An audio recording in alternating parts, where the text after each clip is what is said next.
Let me tell you, one of India's biggest transformations is happening right now, and it's in the energy sector. It's like a modern-day gold rush, seriously. And in this explainer, we're going to break down two massive trillion-rupee opportunities that are just wide open for entrepreneurs. So let's just dive right in. First things first, let's talk about scale. Just look at that number, $152 billion. Let that sink in. That's how big India's electric vehicle market is projected to be by 2030. It's this absolutely staggering economic shift, and it's being driven by, a perfect storm of government policy, environmental worries, and of course, those sky-high fuel prices we're all too familiar with.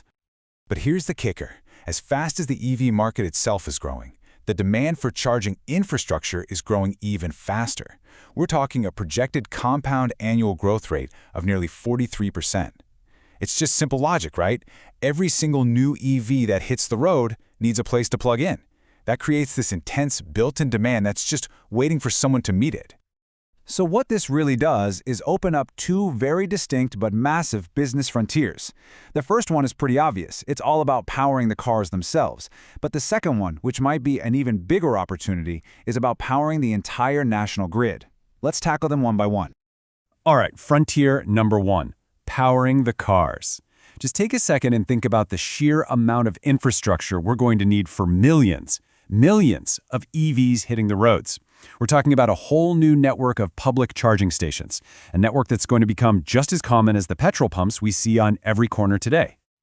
And the business case here is incredibly real. You can see it right here. Whether you want to start small with an investment of, say, 25 to 30 lakhs, or you want to go big with up to 3 crores, the potential returns are seriously significant. We're consistently seeing profit margins in that 25 to 30% range. It's an opportunity that you can actually get into at multiple scales. But here's the secret sauce. The smartest entrepreneurs aren't just selling electricity. No, they're monetizing the customer's waiting time. The charging station becomes more of a service hub. Of course, you're going to generate revenue from the charging fees, but the real profit, the cream, comes from things like subscriptions, on-site advertising, and other services, like a cafe or a convenience store. Now, if starting a whole business from scratch sounds a bit daunting, the franchise model is a really powerful way to get in. It's a much lower risk option, right? You get a proven brand name like a Tata Power or a Static, and it comes with all the built-in training and tech support you need. Just follow a simple 5-step path like this, and you can get your own station up and running pretty quickly and efficiently. Okay, let's pivot now, because we're heading into the second, and you could argue much larger frontier. This isn't just about powering cars anymore. This is about stabilizing the entire national power grid. You see, as India adds more and more renewables like solar and wind, the grid stability gets challenged. Battery storage is the critical piece of the puzzle that solves this exact problem. So how in the world do you make money here? Well, the main strategy is something called energy arbitrage. And honestly, it's a beautifully simple idea. You just buy low and sell high. You charge up your massive battery banks when electricity is super cheap, think middle of the day when solar power is everywhere, and then you sell that stored energy back to the grid during the peak evening hours when prices are at their absolute highest. Simple. But get this, what if you could get paid even when you're not selling power? Beyond just that buying and selling game, you can earn a second, really stable revenue stream by providing what are called ancillary services. Basically, the grid operator pays you just for being connected. Your battery system helps keep the grid healthy by regulating frequency and voltage, and you get compensated for providing that crucial stability. It's amazing. When it comes to the actual battery tech, you've really got two main choices. There's lead acid, which is the older, more established option, but for these modern high-performance jobs, lithium-ion is the clear winner. No question. It takes up less space, has a much longer lifespan, and it just performs way better under the intense demands that these grid services require. So just how big is this opportunity? Well, India's national battery storage target is 411 gigawatt-hours by 2032. To put that into perspective, that is enough energy to power millions of homes. It represents a truly immense infrastructure build-out that's going to require tens of billions of dollars in investment. So, we've seen the two frontiers, we get it, they're huge. Now, let's get down to the practical stuff, the playbook. What are the key strategies that are going to separate the profitable ventures from the ones that, well, don't make it?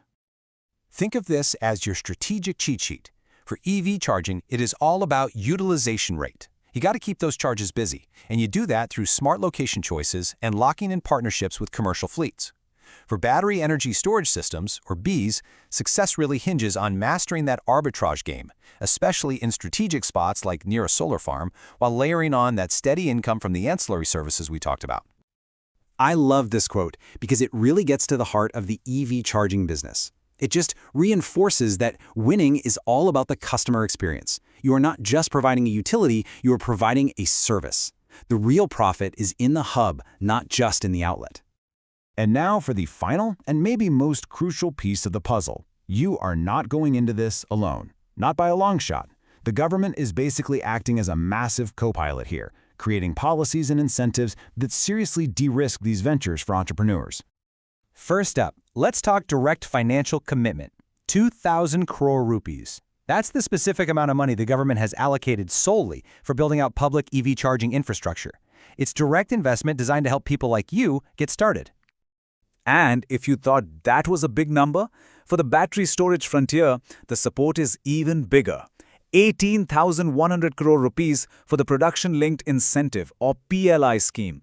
This scheme basically rewards companies for making advanced batteries right here in India, which helps create a strong local supply chain for the whole industry. Okay, this next point is an absolute game changer. The government has classified setting up a charging station as a service, not as a sale of electricity. Now, why does that matter?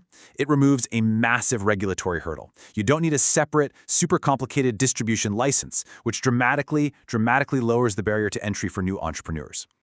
So, here's the bottom line. A brand new energy economy is being built in India